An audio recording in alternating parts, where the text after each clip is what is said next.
थोड़ा सा मुझे डिफरेंशिएशन बताइए कि मूवीज के अकॉर्डिंग पर एक real district court. Actually movies वगैरह में ना वो टोटली सिनेमैटिक सीन, कोर्ट के अंदर ना फैक्ट्स पे लड़ते हैं। जस्टिस की बात आती है तो सेम लॉ बहुत डिफरेंटली प्रेजेंट किया जाता है कॉमन इंसान के लिए and a person who is filthy rich. So the thing goes like that कि हाँ कभी कभी ऐसा देखा जाता है। हाँ, अभी हाल फिलहाल में हमने बहुत इसमें से पुलिस वालों ने उससे सिर्फ सॉरी वगैरह पेपर पे ऐसे लिखवा के, और अगर वही सेम केस अगर किसी कॉमन इंसान से हो जाता तो I am pretty much sure वो बहुत केओटिक सिचुएशन उसके लिए हो जाता। आप वो कह रहे हो कि वो जो लड़का था उसको खाली लिखवा के भेज दिया, कहाँ से लिखवा के भेज दिया? कोर्ट से लिखवा के भेज दिया। लॉ सबके लिए सेम है, अगर वो ट्रायल के वहाँ पे आएगा तो वो अपनी सजा तो पाएगा ही पाएगा, ऐसा नहीं कि उससे बच जाए। वो बहुत इजीली बोल देते हैं कि सारे पुलिस वाले एक से। Look, I told you कि 50-50% का ये ना सब जगह पे चलता है। 50% एटलीस्ट तो मुझे ऐसा लगता है पर्सनली जो पार्लियामेंट में बैठे हैं lawyer that they having criminal cases. हाँ, जो पार्लियामेंट में पॉलिटिशियंस बैठे हैं, क्यों मीन मेरे हिसाब से गवर्नमेंट के पास इतना पैसा है कि जहाँ पे पानी नहीं है वहाँ पानी भी पहुंच जाए, जहाँ रोड नहीं है वहाँ रोड ही बन जाए, जहाँ एजुकेशन नहीं है वहाँ एजुकेशन में कितना टाइम लग रहा है काम करने में। बट हम लोग घूम रहे फिर रहे इधर उधर के कॉन्ट्रीब्यूशन अपनी देने के लिए कि हर एक कोर्ट के अंदर ना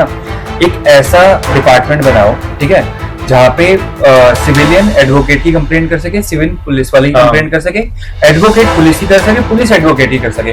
क्यों बार बार इतने सारे वकील मार्च निकाले एक पुलिस और वकील के झगड़े पे। So welcome everyone to the another episode of The Power Play by Sean Daniel. So आज के ज़माने में जहाँ हम सब लोगों के लिए लॉ समझना जितना इजी होता है उतना होता नहीं, जहाँ आजकल की डेट में करोड़ों केसेस पेंडिंग पड़े हुए हैं और हम सब के लिए एक सबसे बड़ा नाइटमेयर होता है कि हम किसी भी ऐसे प्रोसीडिंग या किसी भी ऐसे प्रोटोकॉल से ना गुजरें जहाँ पे हमें कोर्ट्स को फेस करना पड़े। तो आज हम बेसिक चीजों को लेकर और एक्सपर्ट ओपिनियंस को लेकर बहुत सारी चीजों को क्लियर करेंगे। So we are having an expert on the board, advocate Varun Sharma. तो एडवोकेट वरुण, मैं आज सबसे पहले जो मेरा क्वेश्चन ये है कि जब भी हम किसी भी लाइफ के सर्कमस्टेंसेस में ऐसे आ जाते हैं जहां हमें लॉ को फेस करना पड़ता है तो हमारे लिए सबसे टफेस्ट क्वेश्चन आता है, that is to finding out the lawyer. तो यूजुअली एक कॉमन इंसान क्या करता है, 2-4 लोगों को फोन करता है, वहां पर जाता है, अपने दिमाग से चीजों को एनालाइज करने की कोशिश करता है। बट मेरे लिए सबसे बड़ा क्वेश्चन ये है कि किसी भी केस को प्रोसीड होने से पहले एक सही लॉयर फाइंड आउट करने के क्या की पॉइंट्स हो सकते हैं? वेल, ये पॉइंट आपका काफी अच्छा है। मैं आपको बताता हूँ कि like on the first thing lawyer सही चूज करना सबसे ज्यादा वो चीज होती है कि लाइक परफेक्ट चीज। अगर आपके पास लॉयर सही नहीं होगा तो फिर आपका केस खराब भी हो सकता है एंड आगे जाके आपको और भी ज्यादा लीगल लायबिलिटीज फेस करनी पड़ सकती है। सो व्हाट आई थिंक कि आपको लॉयर देखने के लिए लाइक बहुत बारी मैं देखता हूँ कि लॉयर आपको रेफरेंसेस से मिल जाते हैं, ठीक है। जैसे कि किसी लॉयर ने पहले आपके लिए कोई काम किया हो या फिर आपके फ्रेंड के लिए, तो लाइक इट वॉज परफेक्ट, तो आप वहां से रेफरेंस से ले लेते हो लॉयर्स इजिली। यूजली लोग ये वाला रास्ता अपनाते हैं। एंड अगर आप एक लॉयर को देखो तो यूजुअली उसकी ये देखी जाती है कि उसकी मार्केटिंग, मतलब मार्केट में उसका नाम कैसा है लॉयर का, ठीक है। एंड आपको जिसके लिए चाहिए लॉयर, क्या वो स्पेसिफिकली उसी चीज के लिए लॉयर है या फिर वो सारे केसेस देखता है। व्हाट आई रिकमेंड कि आप अगर जैसे कि आपका चेक बाउंस का केस हो बाय चांस या फिर कोई और सिविल केस हो तो आप स्पेसिफिकली वही लॉयर ढूंढो। बहुत बड़े लोग ये गलती करते हैं कि वो लोग ऐसा पोर्ट्रे करते हैं कि हम लोग क्रिमिनल भी है, हम लोग सिविल लॉज भी लड़ते हैं एंड हम लोग बाकी के भी और भी लड़ लेंगे। अब तो क्रिप्टो वगैरह के भी लोग बोलने लग गए। बट अगर आप 2 या 3 नीश रखो ना तो क्लाइंट को आपको ढूंढना भी काफी इजिली रहेगा एंड आप भी उन केसेस पे वर्क कर सकते हो। So if you go back कि आप एक अच्छा लॉयर कैसे ढूंढ सकते हो, तो अच्छे लॉयर ढूंढने के लिए या तो आप रेफरेंस में जिसने पहले आपके लिए काम किया, दैट्स कॉल्ड गुडविल, आप वहां से लॉयर ले सकते हो। And advocate, specially not a lawyer, advocate. तो एंड सेकंड चीज होती है कि अगर आप कोर्ट वगैरह में जाओ, ठीक है, वहां पे बार एसोसिएशन भी होता है, अब वहां पे जाके भी पूछ सकते हो कि हमें एडवोकेट चाहिए regarding this and this case, तो वो भी आपको प्रोवाइड कराते हैं ऐसे एडवोकेट ना, कि हाँ वो आपको रेफर करते हैं कि आप इनसे जाके बात करो and all of this thing. Apart from that आजकल ऑनलाइन वगैरह भी मैं देखता हूँ कि बहुत लोग, एक गुडविल होती है अच्छी, like they are explaining the law really well and specifically about some specific cases, तो लोग वैसे भी अप्रोच करते हैं इन सब चीजों के लिए।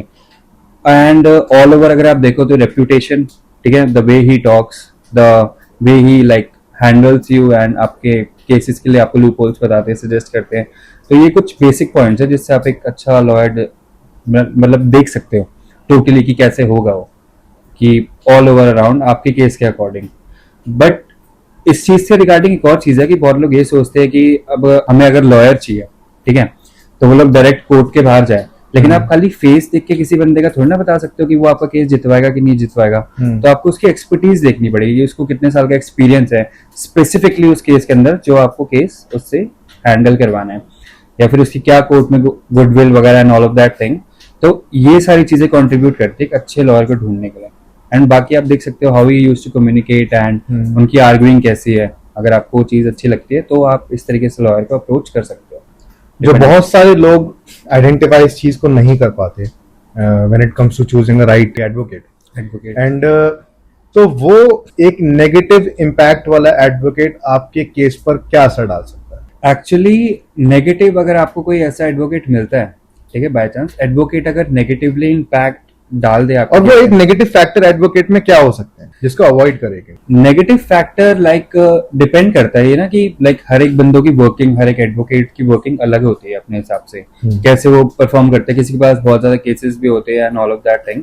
नेगेटिवली इम्पैक्ट लॉयर बहुत चीजों से कर सकते हैं, जैसे कि अगर वो आपका केस फ्रेम कर रहे हो एंड वो कोई सेक्शन लगाना भूल जाए, कोई लूप होल को आइडेंटिफाई करना भूल जाए, या फिर उन्हें ठीक से पढ़ा नहीं और सीधा अप्लाई कर दिया या फिर ड्राफ्ट कर दिया ठीक से, तो इन सब चीजों से ना आगे जाके बड़ी प्रॉब्लम होती है केसेस को लेके ना, कि वो पहले ही डिस्ट्रिक्ट कोर्ट से निकल चुका है, अब हाई कोर्ट में हम लोग उसको लेके बाकी एडवोकेट्स लड़ रहे हैं, लेकिन फिर बाद में एडवोकेट को पता चलता है कि ऐसी बहुत सारी चीजें जो उस एडवोकेट ने डाली ही नहीं उसके अंदर, तो फिर उसके चक्कर में हमारा केस काफी हल्का पड़ रहा है। तो इन सब चीजों में काफी दिक्कत होती है। एंड अपार्ट फ्रॉम दैट कि at the first basic point जब आपका केस अराइज हो रहा हो तभी आपको एक खतरनाक एडवोकेट मतलब उस टाइम के हिसाब से चूज करना चाहिए फॉर देयर प्रोफेशनलिज्म, क्योंकि first stage of the beginning जो होती है ना एडवोकेट्स की, वो ही सबसे ज्यादा आपका केस जो पूरा फ्रेम करते हैं वो सबसे ज्यादा इंपॉर्टेंट पार्ट होता है।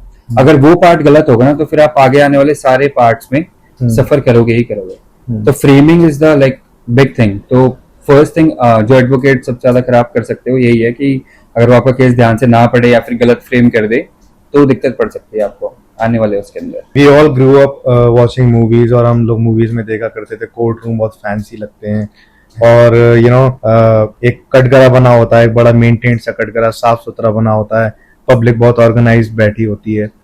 मैं काफी टाइम पहले किसी के साथ जब फर्स्ट टाइम मैंने कोर्ट रूम देखा and I realise it's way different. खास तौर से अगर आप डिस्ट्रिक्ट कोर्ट्स की बात करें, it was truly a chaos. तो आप मेरे को ना थोड़ा सा उस चीज को, एक नॉर्मल ऑडियंस को जो आज तक नहीं गई, आप थोड़ा सा मुझे डिफरेंशिएशन बताइए कि मूवीज के अकॉर्डिंग और एक रियल डिस्ट्रिक्ट कोर्ट या सिविल कोर्ट कैसा दिखता है। एक्चुअली मूवीज वगैरह में ना, मूवीज में ये जो नई नई सीरीज भी आई है, मैंने बहुत सारी जॉली एलएलबी भी देखी, इवन बहुत सारी सीरीज वगैरह भी देखी मैंने, उन सबके अंदर जिस तरीके से दिखाया गया ना वो टोटली सिनेमैटिक सीन है। ठीक है, वो टोटली एक सिनेमैटिक सीन है, वो एक बबल है लाइक लोगों को दिखाने के लिए, क्योंकि उनका तो काम है ना पोर्ट्रे करना, पिक्चर दिखाना, वो रियल लाइफ थोड़ी ना कोर्ट रूम के अंदर आकर रिकॉर्ड करेंगे। सो बस एक उनका आउटर पार्ट बताते हैं। एक्चुअली में अगर आप देखो तो अपने डिस्ट्रिक्ट कोर्ट्स वगैरह और ये सब कुछ है ना, ये वे मोर डिफरेंट है रेदर देन पिक्चरों से। वहाँ की वाइब भी कुछ अलग है। ठीक है, आप समझ लो जैसे आप कोर्ट के अंदर रखते हो क्रिमिनल या वैसे, तो वहाँ की वाइब, एक प्रेशर आप फील कर सकते हो अपने ऊपर कि काइंड ऑफ कैसा सिस्टम चल रहा है and all of that. And apart from movie and series तो नॉर्मली सारे कोर्ट वगैरह अलग होते हैं। इतनी देर खड़े होके वहाँ पे मिलॉर्ड ऐसा कुछ नहीं हो रहा होता।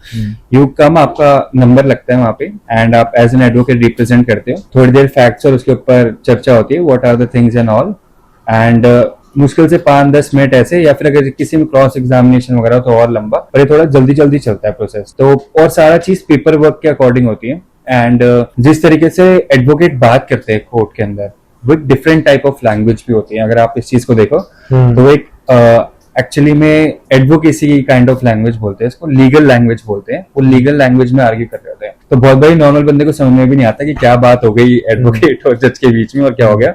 वो फिर पूछते रहते हैं बाद में एडवोकेट से कि क्या हुआ, पास ओवर क्या होता है, या फिर किस तरीके से सीन चलता है यहाँ पे, या डेट कैसे मिली, क्यों मिली, एंड इस तरीके से चीजें चलती है। एंड ऑन द पॉइंट जैसे मैं बोलूँ कि हम लोग हमेशा कोर्ट के अंदर ना फैक्ट्स पे लड़ते हैं, फैक्ट्स, मेरिट्स, जो भी चीजें इनके ऊपर लड़ते हैं। ऐसे नहीं लड़ते कि आपने इमोशनली वहां पे क्या कर दिया, या फिर क्या थे आप वहां पे, भागे थे या नहीं थे, जो भी थे। हम सारे फैक्ट्स पे लड़ते हैं कि अगर जब वो हो रहा था आप कहाँ थे, ऊपर थे, नीचे थे, वहीं पे थे। तो इस सब चीजों को लेके सिस्टम किया जाता है। आपने सिनेमैटिक की बात करी, तो सिनेमैटिक में हमेशा क्रिमिनल लॉयर्स को बहुत ग्लोरीफाई किया जाता है। अगर आप बात करें एक कैरियर नीश की, स्पेसिफिकली एडवोकेसी की अगर हम बात करें, इज इट रियली ट्रू कि क्रिमिनल लॉयर्स ज्यादा hard working in terms of other niche, या और क्या क्रिमिनल लॉयर ज्यादा पैसे वाले होते हैं या उन्हें ज्यादा फीस मिलती है? एक्चुअली क्रिमिनल लॉयर्स का ना ये सीन है कि एक तो पहली बात, इस फील्ड में थ्रिल बहुत है, ठीक है। अगर आप सही तरीके से इसको अप्रोच करो तो इसमें थ्रिल बहुत है, एंड आपको ऑल ओवर एक्सपोजर मिलता है, नीचे से आते आते पूरा ऊपर तक का एक्सपोजर, जितना आप समझ सकते हो, पुलिस थाने से लेके जेल वेल जितना भी है, एंड क्रिमिनल, एंड ऑब्वियसली इनको कुछ ज्यादा एफर्ट लगाना ही पड़ता है क्योंकि क्राइम हुआ है, ठीक है। अब नॉर्मल बंदा जो क्राइम नहीं करता उस पर तो केस नहीं बनता ना, जिसपे बना उसने यानी कि उसने कुछ क्राइम किया है।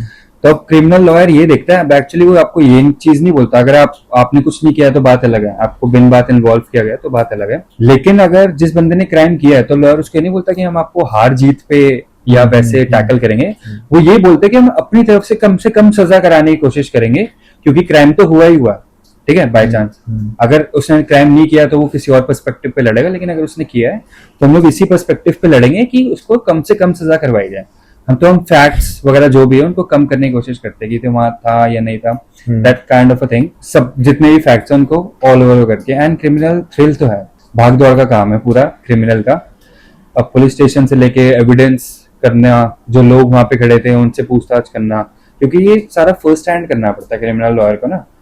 क्या पता कोई और फैक्ट छुपा रहा हो, पुलिस छुपा रही हो कोई बाय चांस, कभी कभी ऐसे भी होते हैं क्योंकि आपको पता है सही गलत लोग हर फील्ड में होते हैं, पुलिस में भी होते हैं, लॉयर में भी होते हैं। आप ऐसा नहीं बोल सकते कि ये फील्ड पूरी की पूरी सही है या पूरी की पूरी गलत है, 50-50 चलता है हर एक उसमें। तो ये सारी की सारी चीजें चुन के ढूंढ के निकालना, फिर उनको एक्सप्लेन करना, फिर उनको फ्रेम करना, ये क्रिमिनल लॉयर का होता है। That's why it's totally thrilling, and I can say कि हाँ हार्ड वर्क तो होता है डेफिनेटली, भागदौड़ भी बहुत होती है। अभी इसी से अगर रिलेटेबल एक क्वेश्चन मैं अगर पुट अप करूं, एंड दैट इज, जब जस्टिस की बात आती है तो सेम लॉ बहुत डिफरेंटली प्रेजेंट किया जाता है कॉमन इंसान के लिए and a person who is filthy rich, right. उसके लिए पनिशमेंट बहुत अलग तरीके से वेरी होंगी, एक फिल्थी रिच इंसान के लिए अलग तरीके से वेरी होंगी, जबकि लॉ के लिए तो कोई भी गरीब और कोई भी अमीर नहीं है। ये आपका पॉइंट काफी अच्छा है कि हाँ अलग अलग ये डिफरेंशिएशन क्यों जब जस्टिस सबके लिए सेम होता है। So thing goes like that कि हाँ कभी कभी ऐसा देखा जाता है कि जो अमीर घर के मतलब लोग हैं उनसे कुछ क्राइम व्राइम हो गया एंड उनको कम सजा मिल रही है। अभी हाल फिलहाल में हमने बहुत एक एक्सीडेंट केस में भी देखा जिसमें से पुलिस वालों ने उससे सिर्फ सॉरी वगैरह पेपर पे ऐसे लिखवा के उसको छोड़ दिया, और अगर वही सेम केस अगर किसी कॉमन इंसान से हो जाता तो I am pretty much sure वो बहुत क्योटिक सिचुएशन उसके लिए हो जाती, काइंड ऑफ क्योटिक हो जाती। लाइक व्हाट आई से कि बहुत सारी चीजों में ना you got like connections also. आप सबको पता है पीपल आर टोटली अवेयर कि दुनिया में क्या चल रहा है अभी, ठीक है। They are totally aware what are connections, what are approach, ठीक है, what is power, what is money, everybody knows and how to use them. The people, the person who is having all four of it, जिनके पास ये चारों है, पैसा, power, connection and सब कुछ, everything, so they use it wisely, okay. Nobody would knows। अब normal बंदा है, बट अगर नॉर्मल बंदा जिसके पास ना पावर है ना प्रैक्टिकली देखा जाए तो इट डजंट फील्स रियल की जस्टिस सबके लिए सेम है, कहीं ना कहीं वो चीज कॉम्प्रोमाइज तो हो जाती है मोस्ट ऑफ द केसेस में, and everybody have seen that. Actually the justice is equal to everyone, but the people who are having all four of it, they are using it for their own purpose. ऐसे वो चीजों को tackle कर रहे हैं, ठीक है। अगर कोई बंदा यूं एक्सीडेंट करे एंड हम उसको ना ही बोलने दे कि उसके पापा मम्मी कौन है या फिर वो किसी बड़े घर का लड़का है, तो नॉर्मली तो बंदे उसको नॉर्मल सिस्टम से ही निकाल देंगे ना। फिर तो वो बोलने पे तो बात आती है, बंदे अपनी पावर, सोर्स, पैसा, इन सबको वाइजली यूज करते हैं to manipulate the law and to even bend it. Law सबके लिए सेम है। अगर वो ट्रायल के वहां पे आएगा बंदा जो भी है जिसने भी क्राइम वगैरह किया हो, भले ही वो कितना भी फिल्थी रिच हो, अगर वो एक बार उस सिस्टम में घुस गया, उसका हो गया पूरा का पूरा, तो वो अपनी सजा तो पाएगा ही पाएगा। ऐसा नहीं कि वो उससे बच जाएगा। इस चीज का कोई ऑप्शन नहीं है। एक बारी बात कोर्ट तक पहुंच गई, चीजें आगे बढ़ गई, तो फिर उसको वो ऑफेंस का तो क्राइम उसको झेलना ही पड़ेगा। आप वो कह रहे हो कि वो जो लड़का था उसको खाली लिखवा के भेज दिया, कहाँ से लिखवा के भेज दिया? कोर्ट से लिखवा के भेज दिया? नहीं ना, पुलिस स्टेशन से लिखवा के भेज दिया ना, कोर्ट से लिखवा के नहीं भेज सकता ना। हमारे यहाँ पे ये चीज कहती है कि जब तक चीजें कोर्ट के बाहर है तब तक ठीक है, तब तक नेगोशिएट वगैरह कर सकते हो, इवन कोर्ट में भी। लेकिन एक बार ही कोर्ट तक बात पहुंच गई ना, तो अब चीजें सारी सिस्टमैटिक वे से ही चलेगी। आप कुछ एक चीज आगे एक चीज पीछे नहीं कर सकते इसमें। बट कॉम्प्रोमाइज के जस्टिस नहीं होता। कॉम्प्रोमाइज लाइक आप एक चीज देखो कि व्हाट इज हैपनिंग एक्चुअली, कि किसी बंदे ने गेस करो, लाइक इमेजिन कि एक बंदे ने किसी को गाड़ी से उड़ा दिया, ठीक है, and he was filthy rich. तो जो उसके सामने घर वाले हैं ना, मैंने ऐसे बहुत केसों में होता हुआ देखा है इनफैक्ट, ठीक है। तो जो उनके सामने घर वाले हैं ना, उनके सोचो 2 लड़के मर गए उसकी गाड़ी चलाने के चक्कर में, 2 लड़के मर गए। उन लोगों ने केस फेस FIR वगैरह भी कर दिया, और उनके वहां का जो एडवोकेट वगैरह था उसने FIR वगैरह भी करवा दी। तो वो जो एडवोकेट वगैरह है ना, वो फुल्ली लड़ रहे हैं कि इन बंदों को जस्टिस मिले, क्योंकि इनके पास पैसा पावर कुछ नहीं है। तो उसके बाद क्या होता है, उसके बाद ये चीज होती है कि जो सामने वाली पार्टी है they throw a lot of money, कि आप इतने पैसे जो उनकी पूरी सिस्टम नहीं कमा सकता ना, उतने पैसे वो लोग थ्रो करते हैं।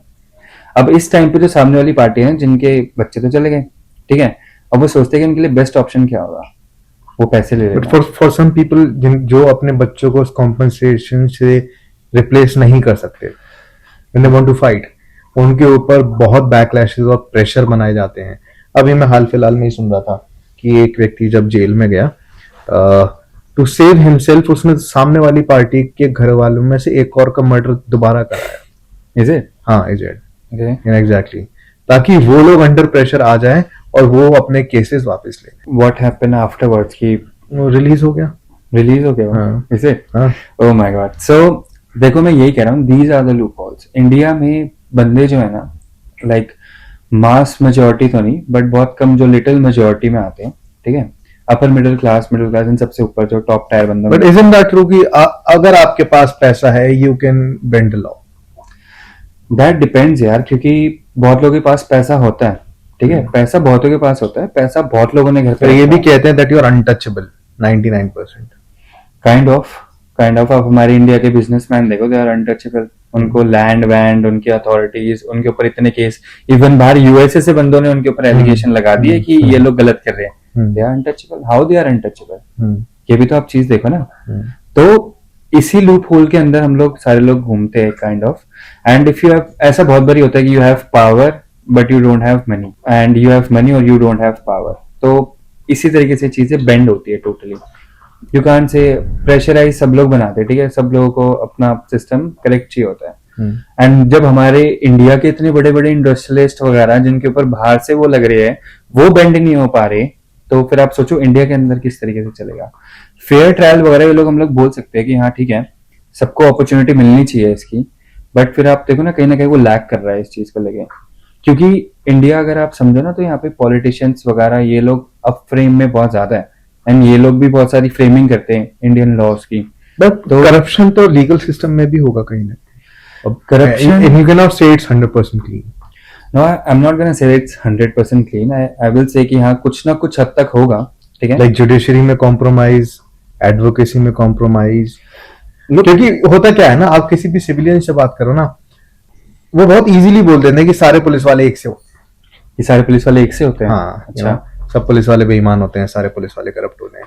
ठीक है। बट आप उस चीज को साइड में रखते हुए आप 100% जस्टिस सिस्टम को क्लीन कह दें या फिर जुडिशरी को क्लीन कह दें। लुक, आई टोल्ड यू कि 50-50% का ये ना सब जगह पे चलता है, ठीक है। कुछ अच्छे लोग भी मिलते हैं तो कुछ बुरे लोग भी मिलते हैं। एंड जुडिशरी के अंदर जहां तक मैं अपने पार्ट से बोलना चाहता हूँ ना, कि यहाँ पे करप्शन होगा किसी ना किसी लेवल पे, डेफिनेटली होगा। आई एम नॉट सेइंग, क्योंकि मैं अभी इतने हाई लेवल पे भी नहीं हूँ एज एन एडवोकेट कि मैं उस करप्शन को जाके फ्रॉम माय थ्रू आइज देख पाऊं, पर मैंने सुना है, लोगों ने सुना है, लोग अवेयर है कि ऐसा होता है। एंड इसके अलावा आजकल मैं जहां तक देख रहा हूँ कि पॉलिटिशियंस भी ना इस जो लॉ को है उसको एक गलत तरीके से भी यूज करना आजकल स्टार्ट कर रहे हैं। तो मैं इसको बोलना चाहूंगा कि लेजिस्लेटिव या वैसे हमारे लॉ के अंदर थोड़ा बहुत करप्शन इस चीज से अब आ रहा है, पॉलिटिशियंस घुसा रहे हैं। वरना लॉ तो सिंगल एक फ्रेम है, आप समझ रहे हो, यू डू समथिंग एंड आपको उसकी सजा मिल जाती है, simple go and through pressure है। तो नए नए लॉज वगैरह जिस तरीके से पास हो रहे हैं ना, जिस तरीके से नए लॉज पास हो रहे हैं, आप उस चीज को, आप उस बंदे को हार्म ही नहीं कर सकते जिसके लिए लॉ ऑलरेडी पास कर दिया हो, गवर्नमेंट ने बिल पास कर दिया हो। जैसे कि अभी वो वोट चोरी वगैरह काइंड ऑफ ऐसा चल रहा था, but then you go and look back कि ऑलरेडी उनके लिए लॉ पास हो रखा है कि उनको कोई क्वेश्चन नहीं कर सकता। आपको पता है चीज? किसको क्वेश्चन नहीं कर? CGI वगैरह को दे आर नॉट लाइबल कि वो दे आपको इस चीज का जवाब दे या ना दे। ऐसा भी एक लॉ पास हो रखा है, और वो भी बहुत पहले। बहुत लोगों को इसके बारे में नहीं पता, वो लोग तो बस चिल्ला रहे थे कि वोट चोर। एक्चुअली में वो लोग ना भी आके देना तो भी जस्टिफाइड है, ये भी एक लॉ है। अब आप इसी को लेके आगे चलो और साइमल्टेनियसली कि गवर्नमेंट कैसे कैसे लॉज फ्रेम कर रही है, वो लोग जिस तरीके से लॉस फ्रेम कर रही है ना, हमारे यहाँ पे ये चीज बोली जाती है कि पास के फायदे से पहले दूर का नुकसान देखते हैं। अभी जिस तरीके से गवर्नमेंट वगैरह अप्रोच कर रही है, जस्ट लाइक कि वो लोग अपना पास का फायदा तो देख ही रहे हैं काइंड ऑफ, एंड उसको देख के बिल पास कर रहे हैं। So in that case, how politicians use justice system? What I am just saying कि दे यूज इट लाइक दिस, कि वो नए बिल और ये सब कुछ पास करा के अपने लिए उसको मैनिपुलेट करते हैं। इसमें जस्टिस सिस्टम का कोई रोल नहीं है कि वो कहीं किसी तरीके से मैनिपुलेट हो रहा हो। लॉयर्स या जितनी भी फील्ड है, प्रोफेशनल फील्ड में मैं काउंट करूंगा, लेकिन जो इसके आउटर पार्ट है ना, जो इसको डैमेज कर रहे हैं कहीं ना कहीं से, वो चीज है थोड़ी देख। बट एक चीज मैं ये भी देखता हूँ, जो लॉ मेकर्स हैं इंडिया में, most of them don't know anything about law. जो लॉ मेकर्स है दुनिया, लाइक यहाँ पे इंडिया में, this is the point actually, जो मैं आपको बोल रहा हूँ ना कि हमारा बाद में नुकसान जरूर होगा, इज द थिंग कि ये चीज मैं बोलना चाहता हूँ कि as an advocate we are following the laws made by the people who don't know law actually, जिनके पास लॉ की डिग्री ही नहीं है, जिनको पूरा संविधान ही नहीं पता कि किस तरीके से वो लोग बस बिल पास कर रहे हैं, हम लोग डिग्री ले रहे हैं, and we are following that law. And आप एक तरीके से देखो तो ये चीज थोड़ी ज्यादा स्टुपिडिटी नहीं होगी, that we are following the law of the people who don't know law, जिनको कुछ लॉ की नॉलेज ही नहीं है। अगर मैं जाके कोई सेक्शन पूछ लूं उनसे तो उनको नहीं पता। उनमें से बहुत सारे बंदे जो लॉ पास कर रहे हैं वो लोग ग्रेजुएटेड भी नहीं है या फिर किसी के ऊपर क्रिमिनल ऑफेंस है। आई से like I don't know, I am not very sure, but 50% at least मुझे ऐसा लगता है पर्सनली, जो पार्लियामेंट में बैठे हैं lawyer, that they having criminal cases on them. जो पार्लियामेंट में पॉलिटिशियंस बैठे हैं, you mean? I mean so ऐसा बोल सकते हैं, लाइक अगर आप हिस्ट्री एंड काइंड ऑफ देखो उठा के सबकी, तो मैं बस एक लाइक नॉट थॉरली मैं इस टॉपिक के बारे में बोल सकता हूँ, बट मैं ये बोल सकता हूँ कि अगर हम लोग इस बेसिक्स पे देखना स्टार्ट करें ना, लाइक मैं तो सिर्फ दो चीजें चाहता हूँ, what I want is just two thing, कि पहली बात तो जो भी बंदा पॉलिटिक्स ज्वाइन करे उसके पास लॉ की डिग्री होनी चाहिए, क्योंकि वो लॉ बाइंड करने में आगे मदद करेगा कहीं ना there should be some laws for this. हाँ, तो ये दो लॉ होनी चाहिए कि पहली बात कोई भी पॉलिटिशियन के ऊपर क्रिमिनल हिस्ट्री नहीं होनी चाहिए, ठीक है, एंड सेकंड थिंग उसके पास लॉ की डिग्री होनी चाहिए। कम से कम इतनी ग्रेजुएशन तो रखो भाई बंदे की कि उसके पास लॉ की डिग्री है, वो आगे जाके इंडिया का ज्यूरिसडिक्शन फ्रेम करेगा, एंड उसके पास लॉ की डिग्री नहीं है। कुछ लोग कह रहे हैं कि हम लोग बचपन से पढ़े ही नहीं, अगर आप ध्यान से सुनो तो कुछ लोग कह रहे हैं हम लोग बचपन से पढ़े ही नहीं, एंड अब वो प्राइवेसी के लॉ बना रहे हैं इंडिया में कि इनकम टैक्स डिपार्टमेंट आपकी प्राइवेसी में झांक सकती है just to recover the black money, and उसके लिए आपका पूरा एक्सेस है उनके पास, phone, photos, contact, call history, वो आपकी कुछ भी नहीं, वो कुछ भी चेक कर सकते हैं just on the suspicions of कि उन्हें लग रहा है आपके पास ब्लैक मनी है। तो आप देख रहे हो ये कितना वास्ट लेवल का वो है कि अगर कल को आपने आवाज उठाने की कोशिश करी एंड आपके लिए कोई चीज गलत ढूंढना कितना मुश्किल का काम होगा, कुछ भी नहीं होगा, आपको पूरा फोन चेक करते कुछ ना एक चीज तो गलत निकल ही जाएगी।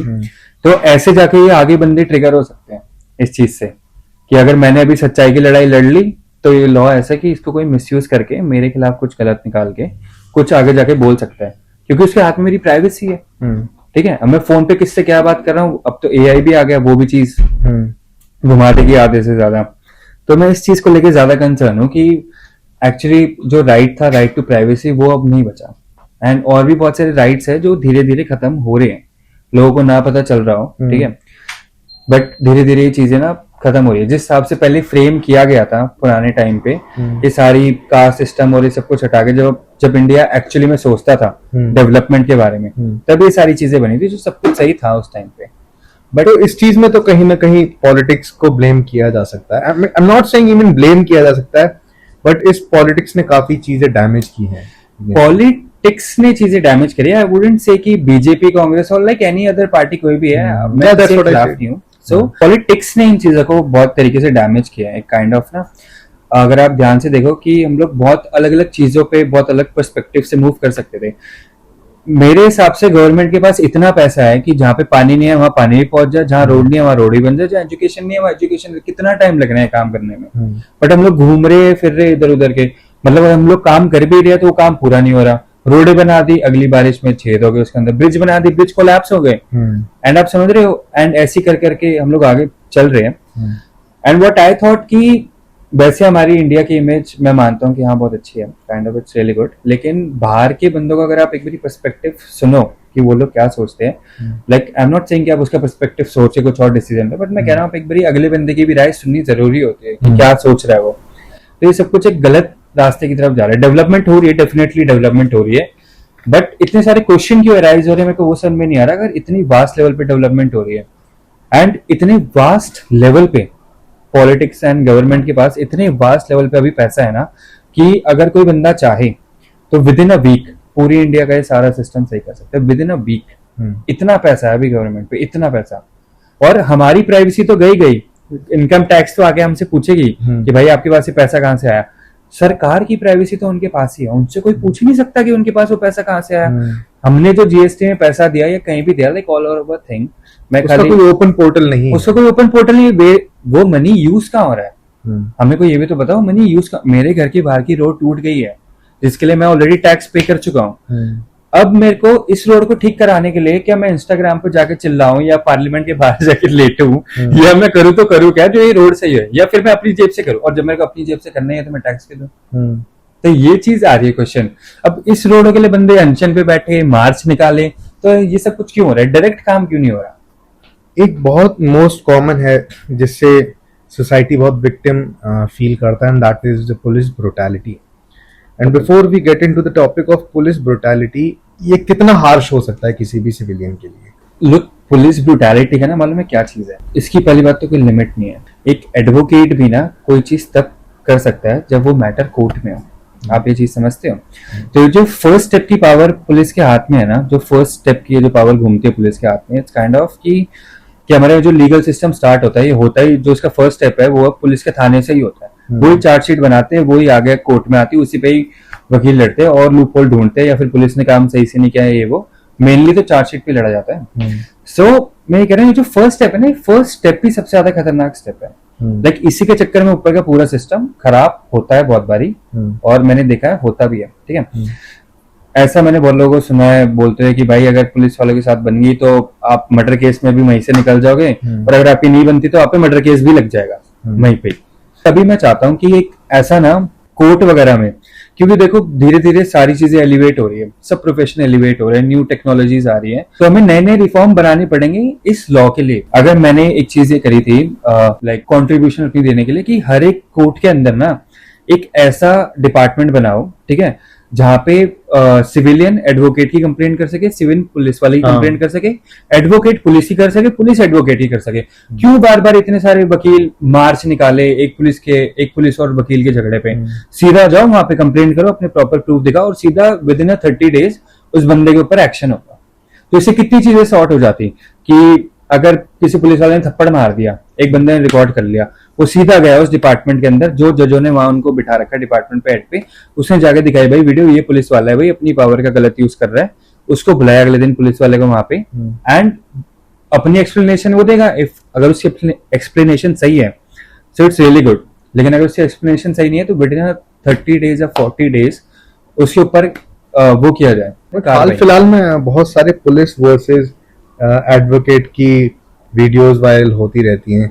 What exactly the issue is? Actually the issues तो हर बारी बदलते रहते ही है। ठीक है, the thing is that कि दोनों चीजें अपनी जगह पावर में है। ठीक है, दोनों के पास पावर्स हैं। ठीक है, आई एम नॉट सेइंग कि सेम पावर्स है, एडवोकेट के पास ज्यादा पावर्स है, विच आई रिकमेंड कि एडवोकेट के पास एक्चुअली में ज्यादा पावर्स होती है। जब एक बारी केस कोर्ट में आ गया ना, फिर दिखती है वो पावर क्या होती है। एंड इवनली बाहर पुलिस वाले भी इन चीजों के साथ लेके इतना वो नहीं करना चाहते, but what we are saying कि जो उनका काम करने का तरीका है ना, वो थोड़ा गलत है, क्योंकि पुलिस हमारी प्रोटेक्शन के लिए होती है। लेकिन कभी आपने ये चीज नोटिस करी है कि आप कहीं पे खड़े हो, पुलिस वाला आसपास हो तो बंदे घबराने लग जाते कि उनको उससे प्रोटेक्शन है। तो ये बहुत कॉमन चीज है। एफआईआर लगवाने नहीं जाते लोग। तो मैं कह रहा हूँ अगर ये फर्स्ट स्टेप अगर थोड़ा अच्छी तरीके से बनाया जाए ना इनके लिए देख के, क्योंकि पुलिस की कंप्लेंट भी ऊपर पुलिस वालों से ही होती है, समझ रहे हो, उनके हेड से जो उनके और ऊपर बैठे होते हैं। तो मैं वो चीज कह रहा हूँ कि कुछ ऐसा भी मिडल पॉइंट होना चाहिए जहाँ पे हम डायरेक्ट अपनी बात रख सके, पुलिस को लेके भी, लॉयर को लेके भी। सिविलियंस का तो केस चलेगा ही कोर्ट में, या एफआईआर तो होनी उनकी। मैंने बहुत सारे लोगों से सुना है कि पुलिस वालों ने उनको फंसा दिया, पुलिस वालों ने उनको ऐसे ऐसे केस में गलत तरीके से, एक आईओ ने उनकी रिपोर्ट्स को इस तरीके से प्रेजेंट किया कि उनको फंसा दिया। एक कॉमन इंसान को क्या नॉलेज होनी चाहिए और वो क्या एक्शंस ले सकता है कि वो गलत चीजों में फ्रेम ना किया जा सके?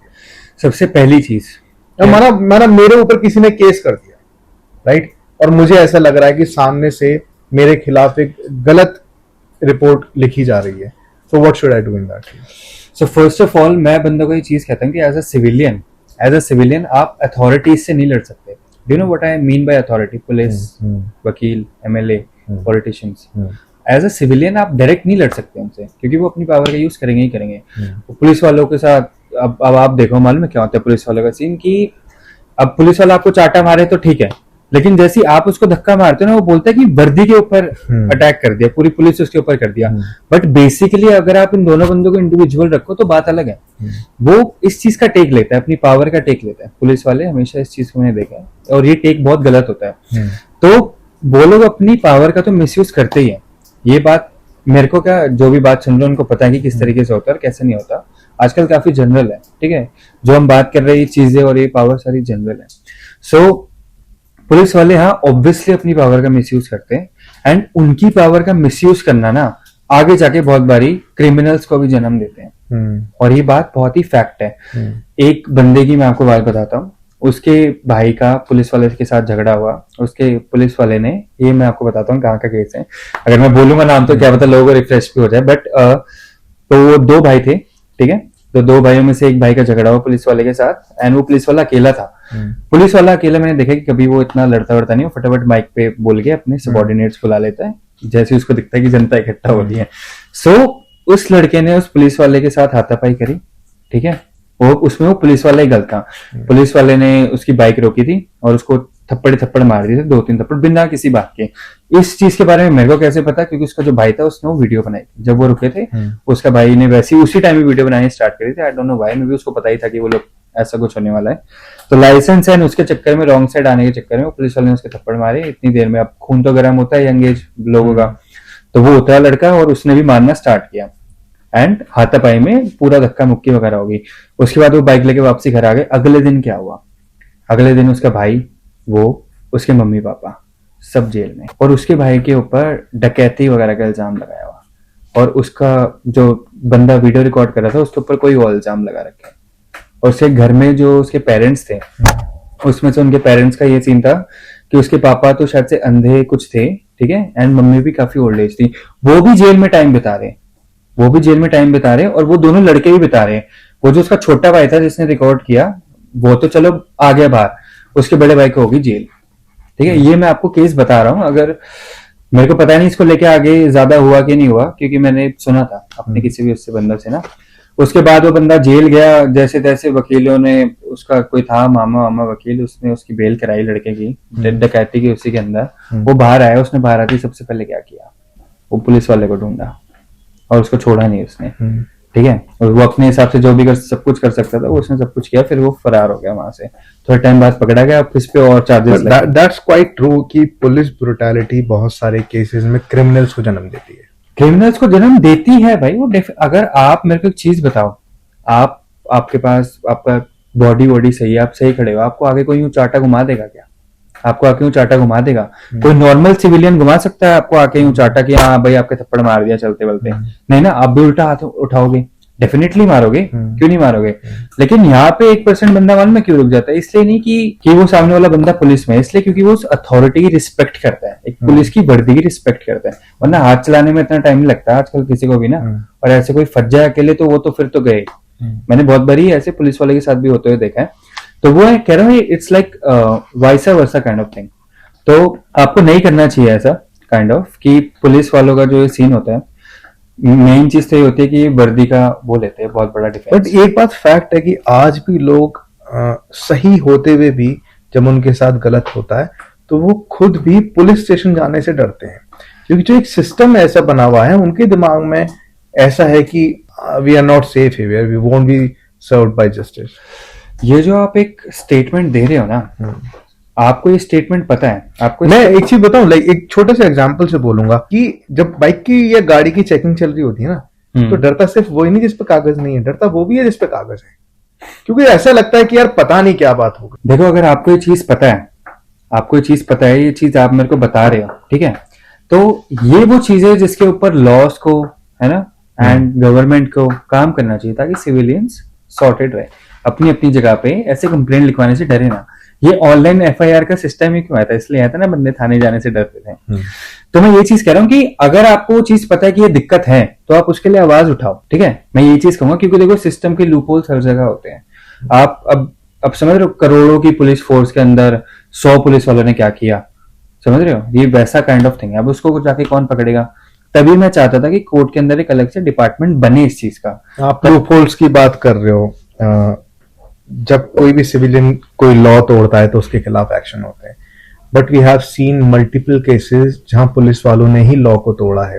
पहली बात, मुझे I am not very much sure police वालों के पास do they have any authority कि वो किसी को पब्लिकली ह्यूमिलिएट करें, मारे पीटे। Do they have any authority? I don't think so उनके पास कोई ऐसी अथॉरिटी है कि वो किसी भी व्यक्ति को पब्लिकली मारे। पुलिस वालों के पास ऐसी कोई अथॉरिटी नहीं है, कोई भी किसी भी तरीके की, कि वो हाथ उठा दे पब्लिक में किसी भी बंदे के ऊपर। इवन उसने कोई क्राइम नहीं तोड़ा। सबसे पहली चीज तो आप ये चीज पूछो कि मैंने कोई रूल तोड़े या मैंने कोई सेक्शन वगैरह या कुछ क्राइम किया है, तो फिर वो मेन चीज आती है।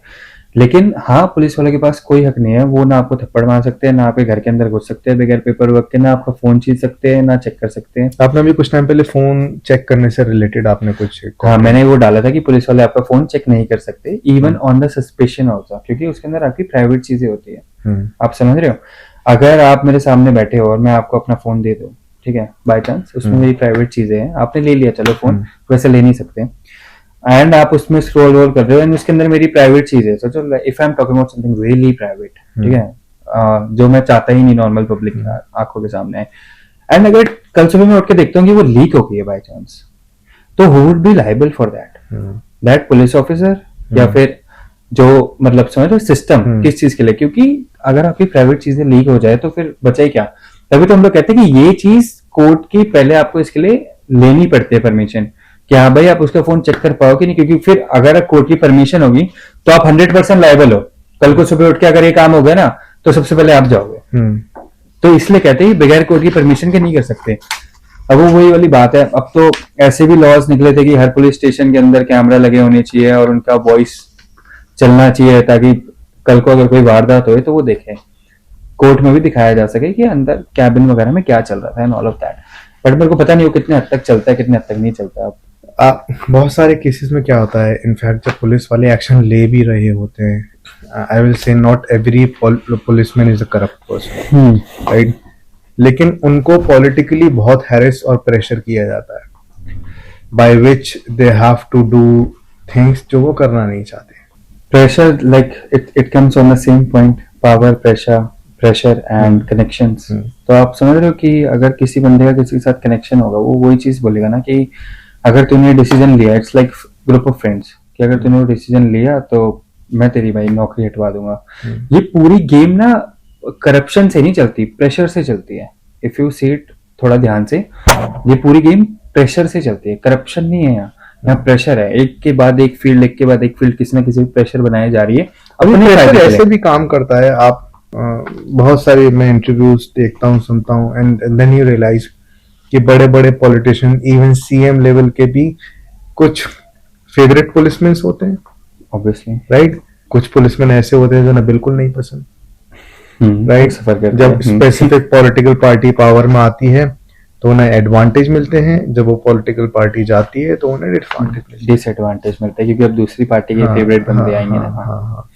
सो ये तो एक कल्चर है, मैं आपको कह रहा हूँ, ये पूरा एक पॉलिटिक्स है, दिस इज पॉलिटिक्स, जिस तरीके से स्ट्रक्चर चल रहा है। एंड मेरे को पता है कि ये चीज आगे चलती रहेगी, क्योंकि बहुत टाइम तक, क्योंकि इसको हटाने के लिए हमें हर उस जगह पे, हर जितनी अथॉरिटीज है ना, हमें हर उस जगह पे उसका एप्रोप्रिएट एजुकेटेड बंदा वहां पे लगाना पड़ेगा। आप समझ रहे हो, जिस दिन ये काम होगा ना, उस दिन ये सारे लूप होल्स, ये सारा प्रेशर अपने आप हट जाएगा। क्योंकि अगर आप जिस काम के लिए, अगर मैं आपको बोलूं कि आपका काम डेवलपमेंट का है, ठीक है, और डेवलपमेंट आपको करनी है रिलेटेड रोड वगैरह, लेकिन आप वो साइंटिस्ट, समझ रहे हो, आप वो साइंटिस्ट, आपको पता है ऊपर नासा वासा इन सब चीजों का, तो आप वो काम कैसे करोगे? नहीं कर सकते ना आप। वो इंजीनियर डॉक्टर का काम नहीं कर सकता, लॉयर डॉक्टर का नहीं कर सकता, इंजीनियर का नहीं कर सकता। जब एक्यूरेट बंदे अपनी एक्यूरेट नॉलेज के साथ अपनी पोजीशंस पे बैठेंगे ना, रेदर देन ह्यूमन बिहेवियर पे, इमोशंस पे। जैसे आजकल कैसे डिसाइड होता है, इमोशंस पे होता है डिसाइड कि कौन ये गद्दी संभालेगा, इमोशनली होता है ये चीज डिसाइड। ये नहीं देख रहे कि क्या वो गद्दी संभालने के लायक है, क्या उसके पास वो प्रॉपर स्किल सेट है कि वो ये गद्दी संभाल पाए। बट नहीं, ऐसा नहीं होता। जब सारे बंदे अपनी अपनी जगह के टोटली जिस काम के लिए वो लोग बने हैं, एडवोकेट जिस काम के लिए बना है कोर्ट में, जब वो कोर्ट में खड़ा होगा तभी वो कोई चीज सही कर पाएगा। डॉक्टर की सर्जरी के वहां पे सही नहीं कर पाएगा वो। आपने बहुत सारे फॉरेन लॉज के बारे में हो सकता है पढ़ा भी हो, जितना आप गो थ्रू किए हैं उन चीजों से, कौन सा ऐसा लॉ है जो आप सोचते हैं पर्सनली कि इंडिया में वो इम्प्लीमेंट होना चाहिए या फिर वो होना चाहिए? फॉरेन में तो वैसे फॉरेन ने ना अपना ये जो सिस्टम है उसका लोड कम करने के लिए बहुत सारे लॉज निकाले, बट मैं आपको बताता हूँ कि कौन से लाइक 2 या 3 कौन से ऐसे सही होंगे जो मैं चाहता हूँ कि इंडिया में भी इम्प्लीमेंट हो। एक तो यूएसए में ये लॉ है कि अगर आप अपनी गलती मान लो, प्लीड कर दो पहले ही कि हाँ मैंने वो गलती करी है, तो आपको कम से कम सजा मिलती है। इससे कोर्ट का टाइम बहुत बचता है, बहुत ज्यादा बचता है। इसलिए क्योंकि इंडिया में ऐसा सीन होता है कि हाँ 2 लॉयर तो लड़ते ही है कि इसने गलती करी है, इसको ज्यादा सजा होनी चाहिए। एक लॉयर, एक एडवोकेट लड़ता है कि हाँ इसको कम सजा होनी चाहिए क्योंकि वहां पे नहीं था, या फिर जो भी है फैक्ट्स रिलेटेड थिंग को लेके। सो जब फॉरेन में ये चीज आती है ना, अगर आप एक्सेप्ट कर लो पहले जाके, तो आपके ऊपर कोई केस बनता नहीं, 2 लॉयर को लड़ने की जरूरत नहीं। सीधा आपको आपकी जो आपने क्राइम किया है उससे रिलेटेड लिख दिया जाता है कि हाँ भाई ये है। एंड अगर आपने खुद ही प्ली किया है तो उसमें थोड़ा आपको नेगोशिएशंस भी मिलती है कि अगर 12 या 13 साल की सजा हो तो उसको थोड़ा कम कर दिया, 6 साल कर दिया, 7 साल कर दिया, 5 साल कर दिया, डिपेंडिंग ऑन योर बिहेवियर और कम हो सकती है जेल के अंदर। सो ऐसे चलता है ये अगर यहाँ पे हो। एंड एक और है उनके वहां पे कि अगर कोई भी तरीके का डिस्प्यूट होगा जो 15 या 20 लाख से नीचे का है, ठीक है, कोई भी तरीके का, किसी को गलत पैसे भेज दिए, किसी ने स्कैम कर दिया, तो उसके लिए एक अलग से स्पीडिंग कोर्ट है वहां पे बाहर। ये कनाडा में भी है अब शायद से, मेरे ख्याल से जहां तक मैं कहा था, अभी कनाडा में भी है कि अगर आपका 20 लाख से नीचे या 15 लाख, एक जगह पे 5 लाख भी है, इतने कुछ अराउंड का अमाउंट होगा, तो वो भारी बाहर रिजॉल्व हो जाएगा फटाफट। क्योंकि आप समझ रहे हो, क्योंकि ये छोटे छोटे डिस्प्यूट्स भी घुसते हैं केस के अंदर, कोर्टों के अंदर, इससे भी बाइंड अप होती है चीजें, और ये लोग वो बाहर से ही भगा देते हैं कि अब जो बड़े केस है सीवियर चीजों पे बात होगी तो, वरना नहीं होगी यहाँ पे, और वहां पे सीवियर ही होती है चीजें। Now I would like to talk something about crime. Basically आपने क्रिमिनल केसेस भी बहुत क्लोजली ऑब्जर्व किए होंगे।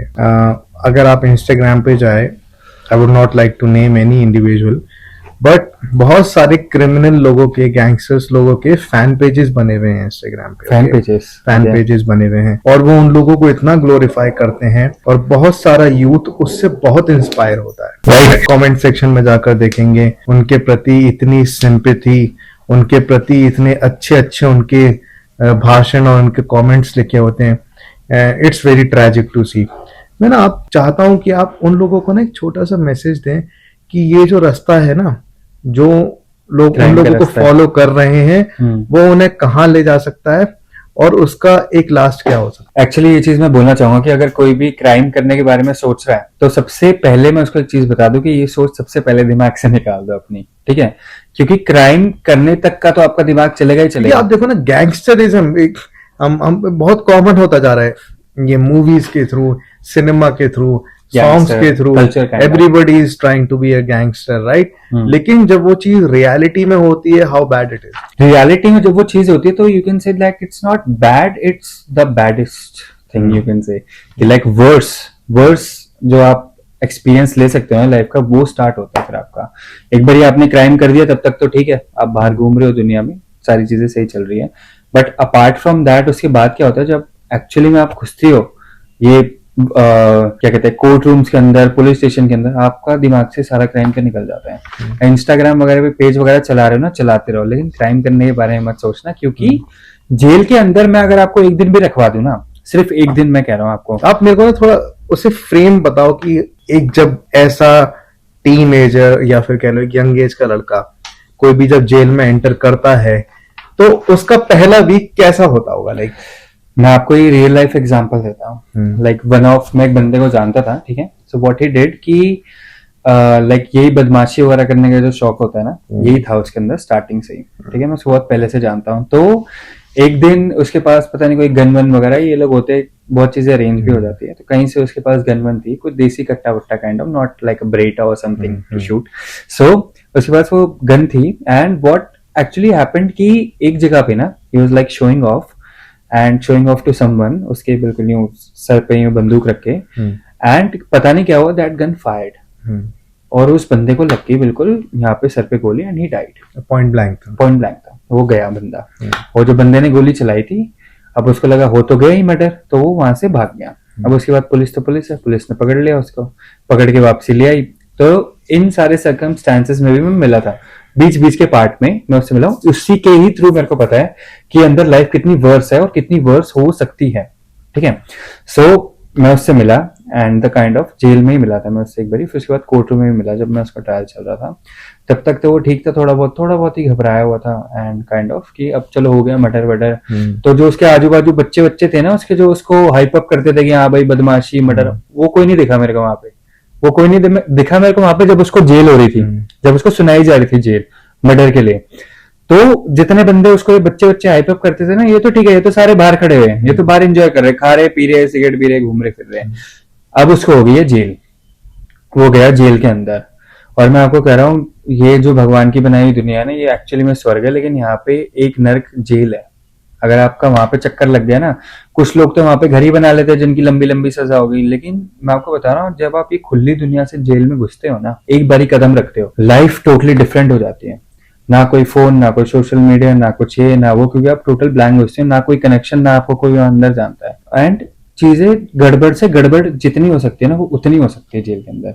फर्स्ट ऑफ ऑल, आप जो क्राइम करके आते हो, रेप एक्यूज उसका मैंने सुना है कि जेल के अंदर रेप हो जाता है। अगर आप बाहर रेप करके आए तो जेल के अंदर लड़के आपका रेप कर देते हैं, ठीक है। एंड मर्डरर्स का भी कुछ ऐसी ही सीन है। अगर आप ऐसा मैं भी तो सुन रहा था ना, जहाँ पे एक पॉलिटिकल क्रिमिनल सॉर्ट ऑफ बंदा था, बोल रहा था कि जेल में तो 50% मर्डर ही है, so you are not different obviously. तो आपको वहां जाके कोई ज्यादा रिस्पेक्ट, स्पेशल ट्रीटमेंट नहीं मिलेगा कि वहां पे मर्डर करने वाले भी टॉयलेट साफ कर। उससे भी बुरा हो रहा है वैसे तो, टॉयलेट साफ तो कुछ भी नहीं, मतलब कि कुत्ते जैसी जिंदगी जैसे बोल सकते हैं ना, वो होती है अंदर।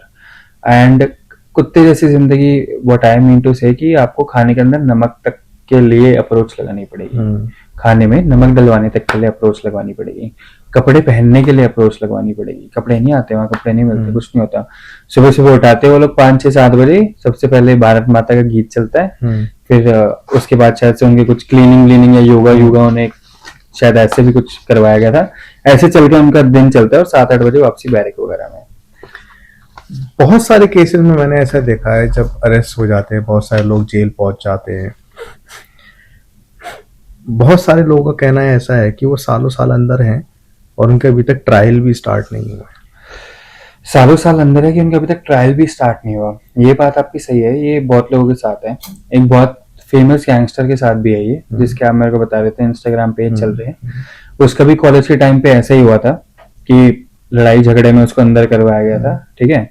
एंड उसने फिर कुछ बदला लिया किसी से, लेकिन जो सामने वाली पार्टी थी ना, वो बहुत पावर में थी, उन्होंने कभी उसका फेयर ट्रायल होने ही नहीं दिया अभी तक भी। अगर आप it's the same thing we were talking कि एक सिस्टम की वजह से सिस्टम ही तो बहुत ज्यादा मेन गड़बड़ वो करता है। अब वो बंदे को देखो कितना बड़ा क्रिमिनल बना दिया सिस्टम ने, कि उसने एक दिन आगे एक सबसे बड़ा सिंगर भी उड़ा दिया, अगर आप ध्यान से देखो तो ऐसा हुआ। लाइक मैं वो नहीं कह रहा, लेकिन वो सब लोग बदला ले रहे हैं अपने आपस का। अगर आप उसकी थोड़ी और पीछे की बैक स्टोरी देखो तो उसका भी एक भाई मरा था, उसके बाद ये सब प्लान हुआ था। वो उसने भी जो उसका इंटरव्यू दिया था उसने जेल में से, उसने कहा था कि अगर हमारा बंदा जो मरा है वो इतना फेमस नहीं है तो उसकी मौत नहीं, और दूसरा बंदा जो फेमस हमने मार दिया। तो ठीक है, ये तो अलग अलग चीजें, अलग अलग पर्सपेक्टिव है। बट व्हाट आई से कि फेयर ट्रायल ना बहुत बारी ऐसा नहीं होता, क्योंकि बहुत बारी लोगों के जो होते हैं ना चीज की, उन्होंने जो काम किया हुआ है, या तो उनको वकील नहीं मिल रहे, या तो उनका नंबर लेट लगा हुआ है, या तो उनको डेट पे डेट मिलती ही जा रही है। कभी कभी आप सिविल केस में देखो डेट कैसे मिलती है कि एक डेट अप्रैल 2024 की है, अगली लगी है 2025, ऐसे लंबी डेट, ऑलमोस्ट ईयर। हाँ, ऑलमोस्ट ईयर, उससे ज्यादा भी खिंच जाता है। उससे ज्यादा भी खिंच जाता है। तो बहुत लोग इस चीज को एक्सेप्ट भी कर लेते हैं कि हाँ चलो अब उनका नंबर नहीं आना। तो इसका तरीका क्या है? इज देयर एनी हैक और इज देयर एनी वे? इसका तरीका यही है कि अगर कोई गवर्नमेंट इसको लेके कोई फास्ट ट्रैक कोर्ट बनाए, मतलब बिल्कुल ही कि जिन जिनका अभी तक ट्रायल नहीं हुआ उनको फटाफट फटाफट किया जाए और उनको उनकी सजा सुनाई जाए, तो फिर कुछ चीज हो सकती है रिलेटेड टू दैट। मतलब मैं अभी पढ़ रहा था 5-5 साल भी लोग से पढ़े हुए हैं, 5-5 साल पढ़े हुए हैं, वो इनका आया ही नहीं, नंबर ही नहीं लगा। तो इसी चीज के लिए तो ना, अब अगर गवर्नमेंट को 2-3 चीजें छोड़ के कुछ नए मेन मुद्दे पे बात करने की बात है, तो हम कुछ रखे भी अपना पर्सपेक्टिव कि हाँ भाई उनका है, फटाफट कितनी फाइनली लगनी है, एक अलग से बिठानी है और फटाफट होना है इन सबका ट्रायल। अभी फिर वही वाली बात आ रही थी, जो यंग जनरेशन बहुत इंस्पायर हो रही है यंग जनरेशन जो क्राइम से। तो एक चीज जानना चाहता हूँ, ये जो क्रिमिनल्स है, जो हाई प्रोफाइल क्रिमिनल्स हैं, how they are so okay when it comes to doing organised crime from inside the prison? Actually अब आप कह रहे हो कि उसमें कहीं ना कहीं तो जेल का जो सिस्टम है उसमें भी करप्शन है। जेल के, मैं आपको ये कह रहा हूँ ना कुछ तो लोग देखो मिले ही होते हैं। अब आप जिस बंदे की बात कर रहे हो, ठीक है, वो कोई भी बंदा हो जो ऑर्गेनाइज क्राइम कराना चाह रहा है, एंड आप खुद सोचो कि उसकी खुद की कितनी चीजों से कनेक्शन होंगे, कितने अप्रोच होंगे, एंड वो इतना बड़ा क्रिमिनल है, वो ऐसी थोड़ा ना बने। एक बेसिक सा क्वेश्चन, बहुत सारे यंग जनरेशन है जो लॉ में बहुत अपनी इंटरेस्ट शो करता है, बट वो मिसगाइड हो जाते हैं बहुत सारी चीजों में। तो कौन सी ऐसी चीज है जो एक लॉयर अपने डिग्री कंप्लीट करने के बाद, अपनी एजुकेशन कंप्लीट करने के बाद क्या प्रॉब्लम फेस करता है, and what is the solution of those basic problem? So actually what I think कि मालूम है क्या चीज है कि आप कैसे ना कैसे करके मतलब प्लैट वगैरह भी पार कर लेते हो, आप कॉलेज में भी आ जाते हो, ठीक है, and if you got a good hand आपको इंटर्नशिप्स भी मिल जाती है। एंड उसके बाद मालूम है क्या चीज होती है कि जैसे ही आपके पास डिग्री आती है, ठीक है, आपके पास लॉयर की डिग्री आ गई है, आप एनरोल वगैरह कर रहे हो, तो मेजर प्रॉब्लम जो आजकल स्टूडेंट्स और लॉयर फेस करते हैं ना, एडवोकेट नहीं, स्टूडेंट और लॉयर जो फेस करते हैं, वो ये है कि लॉ कॉलेजेस वगैरह ने उनको डिग्री तो दे दी, उनको सारे थ्योरी पार्ट पढ़ा दिया, लेकिन जैसे ही वो इस फील्ड के अंदर आते हैं ना, इस फील्ड के अंदर टोटली सब कुछ डिफरेंट है, क्योंकि प्रैक्टिकल नॉलेज सबसे ज्यादा मतलब उनकी हाई होनी चाहिए। कि आप ये चीज देख सकते हो कि जिस बंदे के पास, जिसको थ्योरीज बहुत ज्यादा पता हो, ठीक है, बाय चांस उसको उंगलियों पे सेक्शन याद हो, लेकिन उसको प्रैक्टिकली कुछ नहीं आता, तो फिर कुछ फायदा नहीं है उसका। एंड कॉलेजेस यही करते हैं, वो आपको थ्योरी पढ़ा के भेज देते हैं, इस मार्केट में उतार देते हैं, एंड अब उसके बाद ऐसा कोई ऐसी चीज नहीं है जो आपको टोटली प्रैक्टिकल नॉलेज दे के आपको लॉयर से एडवोकेट बना पाए। उसके लिए हमें सीनियर्स के पास, फर्म्स के पास जाना होता है, एंड अगर आपको सीनियर्स, फर्म्स वगैरह नहीं मिले तो आप कैसे इस फील्ड के अंदर आगे काम करोगे? वो एक मेजर ब्रेकेज था इसके अंदर, जिसको यूजुअली मैं सॉल्व करने की कोशिश करता हूँ। लाइक अपने इंस्टाग्राम वगैरह के थ्रू मैं लोगों को गाइड करने की कोशिश करता हूँ। बहुत सारी ऐसी स्किल्स है, ड्राफ्टिंग वगैरह, जो उन लोगों को नहीं आती, वो उनको प्रोवाइड कराता हूँ, ठीक है, क्योंकि मैंने बाकी भी बहुत सारे कोर्सेज देखे हैं। कुछ लोग ड्राफ्टिंग वगैरह के कोर्स ऐसे बेचते हैं कि जैसे 15,000 की ले लो, 20,000 की ले लो, एंड उसी को मिनिमाइज करके मैं, ताकि सारे लॉयर्स उसको समझ पाए, क्योंकि अगर वो समझेंगे ही नहीं इस चीज को तो फिर क्या फायदा उनका। तो ऐसे मैं उनको प्रोवाइड कराता हूँ सब चीजें। एंड इनफैक्ट फ्रॉम दैट जो बिगेस्ट लूपहोल यही है कि लॉ कॉलेज से निकलने के बाद ऐसी कोई फैकल्टी, अथॉरिटी या कोई ऐसा कॉलेज ही नहीं बना हुआ जो आपको प्रैक्टिकल नॉलेज दे, जो कि सबसे मेन चीज है। अगर आपको नहीं पता होगा कि कैसे क्लाइंट से बात करनी है, कहाँ से क्लाइंट्स आते हैं, या फिर उनके केसेस को कैसे रिजॉल्व कराना है, कैसे अप्रोच करना है, ये सब कुछ हमें सीनियर्स और फर्म्स वगैरह सिखाते हैं। यानी कि we are totally reliable on senior and firm. अगर उन लोगों ने हमें नहीं सिखाया तो फिर हम लोग कुछ नहीं कर पाएंगे इसके अंदर। तो इस लूप होल को बेसिकली मेरा यही वो रहता है कि मैं इस लूप होल को सबसे पहले टैकल करके हटाऊं यहाँ से, कि जितने भी लॉयर्स आ रहे हैं, क्योंकि उनका बहुत ज्यादा पोटेंशियल होता है। मैंने कुछ कुछ ऐसे बंदे भी देखे जिनका पोटेंशियल इतना है, लेकिन उनको कोई सीनियर नहीं मिला, उनको कोई फर्म ने लिया नहीं, उनको इंटर्नशिप्स नहीं मिली। तो इसका मतलब ये थोड़ा ना कि उनका पोटेंशियल वेस्ट होना चाहिए। तो उनके रिगार्डिंग भी कोई चीजें होनी चाहिए। तो उस पॉइंट ऑफ व्यू पे हमें मेरे ख्याल से काम करना चाहिए, जहाँ पे बेसिकली मैं काम करता हूँ। टोटली मेरा यही होता है कि कोई भी कॉलेज में हो या फिर नया नया लॉयर जो मिसगाइड हो रखा हो, तो उनको सही तरीके से डायरेक्शन दी जाए। क्योंकि अगर उनके पास डायरेक्शन ही नहीं होगी, किसी को पता ही नहीं होता कि कॉर्पोरेट करनी है उनको या लिटिगेशन करनी है, वो उसी में कंफ्यूज है कि दोनों में क्या चीज है और क्या नहीं है। ये सब चीजें उन्हें एक सीनियर ही बता सकता है, ठीक है। एंड आधे से ज्यादा सीनियर्स मैंने देखा है मोस्टली, मतलब ये नहीं बोलूंगा, परसेंटेज होती है सब में, कि जूनियर आता है, उनके वहां पे इंटर्न लगता है, ना उनको फीस मिलती है, ना उनको स्टाइपेंड मिलता है, वो एक एक साल तक यूं ही काम करे जा रहे हैं। एंड फिर उसके बाद क्या पता उनको ठीक से नॉलेज भी ना मिले, अब वो अपनी पर्सनल वो नहीं चला सकते, काइंड ऑफ कि पर्सनल प्रैक्टिस नहीं So they चला are सकते, stuck तो basically. They are stuck, they got stuck, like उनको अब कोई रास्ता नहीं खुला एंड वो डीमोटिवेट हो रहे हैं after giving like 5 years in this field. 5 साल का कॉलेज हो गया आपका, चलो 1 साल आपको कोई मिल भी गया सिखाने के लिए, अगर उसने नहीं ठीक से सिखाया तो you lost like 6 and 7 years of your life. And अब आप प्रोफेशन चेंज भी नहीं कर सकते क्योंकि आप 7 साल दे चुके हो, 7-8 साल देख चुके हो। अब आप प्रोफेशन चेंज करोगे कैसे, यानी कि अब आपको फिर से स्टार्ट करना होगा। एंड बाय द एज आप लोग इस लॉ को, ये सब कुछ करते हुए सीखते हो, यहाँ तक आपकी एज 25, 26, 27 तो कहीं ना कहीं लगी जाती है। लाइक 27 की एज में अब आप अपनी फील्ड चेंज करो, वो हो नहीं सकता। तो इसलिए मैं चाहता था कि लॉ कॉलेज से निकल के एक ऐसी चीज डेवलप होए कि जो उनको प्रैक्टिकल नॉलेज दे, एक्सपोजर दे कोर्ट का, एंड देन उसके बाद उनको सिखाए कि कैसे बात करते हैं, कैसे क्लाइंट मैनेज करते हैं, पर्सनल ब्रांडिंग क्या होती है एक लॉयर की। लॉयर वो लोग बन रहे हैं, हाँ ठीक है, सच की लड़ाई तो हम सब लोग लड़ेंगे ही लड़ेंगे, हमने ओथ लिया, हम लोग लड़ते हैं for the facts and all thing. But apart from that एक आप मनी पॉलिसीज एंड इसको भी अवॉइड नहीं कर सकते, ठीक है, कि ऑब्वियसली आपको भी वो चाहिए, आप अपनी सर्विस के लिए कुछ ना कुछ तो चार्ज करोगे, लेकिन बहुत सारे लोगों को ये मौका ही नहीं मिलता, फाइनेंशियली स्टेबल भी नहीं हो पाता। फाइनेंशियली बहुत सारे मैं एक बंदे को कह रहा कि एक लॉयर है and he got like 40 years of experience, 40 साल का एक्सपीरियंस, बहुत बड़ा एक्सपीरियंस होता है इस फील्ड के अंदर, बट ही इज लाइक कि उसको ऐसा प्रॉब्लम है कि वो अपने मंथली के पैसे नहीं भर पा रहा। तो फिर इस पूरी गेम के अंदर तो एक्सपीरियंस तो कोई चीज ही नहीं हुई। यानी कि आपको राइट मूव्स लेने जरूरी है, अगर आप सही टाइम पे सही राइट मूव्स नहीं लोगे देन आप आगे फॉरवर्ड नहीं कर सकते। खाली एक्सपीरियंस पे भी नहीं चल सकती गेम, खाली नॉलेज पे भी नहीं चल सकती, खाली विजिबिलिटी पे भी नहीं चल सकती। तो ये सारी चीजों को कंबाइन करके कैसे आप यूज कर सकते हो ना, उस चीज में मैं लोगों को स्पेशली अब गाइड कर रहा हूँ, क्योंकि मैंने देखा है कि बहुत ज्यादा यहाँ पे भी चलता है कि जैसे फर्स्ट जनरेशन लॉयर तो सबसे ज्यादा सफर करते ही करते हैं, ठीक है, मैं भी फर्स्ट जनरेशन लॉयर ही हूँ, मैं वो पूरा रास्ता घूम के आ रहा हूँ जितना एक बंदा अभी घूमेगा अभी कॉलेज वगैरह से निकल, तो मेरे को पता है कि क्या दिक्कत हो सकती है और क्या नहीं हो सकती आने वाले स्टूडेंट्स वगैरह सबको, एंड उसी को ही मैं फर्स्ट हैंड एलिमिनेट करना चाह रहा हूँ, ताकि ये जो स्पेस है ना बीच में कि आप कॉलेज से निकले आप कोई सीनियर वगैरह ढूंढो, ये स्पेस थोड़ा खत्म हो पाए, क्योंकि यंग जनरेशन आ रही है, उनकी अप्रोच कुछ अलग होगी चीजों को लेके, नई नई टेक्नोलॉजी आ रही है, समझ रहे हो, AI वगैरह and all of it, startups वगैरह आ रहे हैं इतने सारे, एंड तो पुरानी चीजों के हिसाब से चीजें नहीं चल पाएंगी।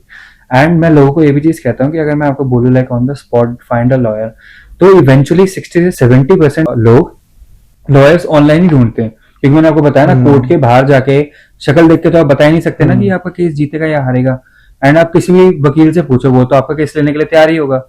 तो ऑनलाइन तो मैं कह रहा हूँ आप एक विजिबिलिटी वगैरह ये सब चीजें कैसे वर्क करती है एक लॉयर के लिए, मैं वो चीज गाइड करने में स्पेशली इंटरेस्टेड हूँ आजकल कॉलेज और इन सबको, क्योंकि अगर उनको ये चीज नहीं मिलेगी, बहुत सारे लोग हैं चलो दे आर बेस्ट, उनको अच्छे सीनियर मिल गए, बहुत अच्छी बात है, उनको अच्छी गाइडेंस मिल गई लाइफ के अंदर, गुड फॉर देम, बट अगर आप रेशियो देखो तो ये सिर्फ 20% लोग हैं जिनको ये मिल रही, बाकियों का क्या सीन है, बाकी में कोई सीन नहीं है, दे रैंडम, उनको कुछ समझ में नहीं आ रहा, यहाँ काम कर रहे हैं वहां काम कर रहे हैं, लेकिन अभी उनको ये चीज नहीं पता चलेगी क्योंकि अभी तो जस्ट घुसे है ना, जब अभी 5, 6, 7 साल और गुजर जाएंगे। लॉ की फील्ड में AI का क्या कंट्रीब्यूशन होने वाला है? लॉ की फील्ड के अंदर AI का कंट्रीब्यूशन होने वाला है, लाइक पर्टिकुलरली AI तो केस लड़ेगा नहीं, यू कैन से कि आप उनके कुछ कुछ प्रॉम्प्ट्स वगैरह यूज करके ना थोड़ी और लूपहोल्स ढूंढ सकते हो, लाइक आप एक सिनेरियो रख सकते हो A and B, means you have to be updated by these things as well। तो हाँ आपको इसके अलावा तो टेक्नोलॉजी के साथ अपडेटेड रहना ही पड़ेगा अगर आप उसको यूज करने वाले, first you know how to use it properly, ठीक है। बहुत सारे लोग यूं ही बाहर से आते हैं, they just do something and उनको लगता है कि हाँ ये यूजफुल नहीं है, but there is a way to use things, okay.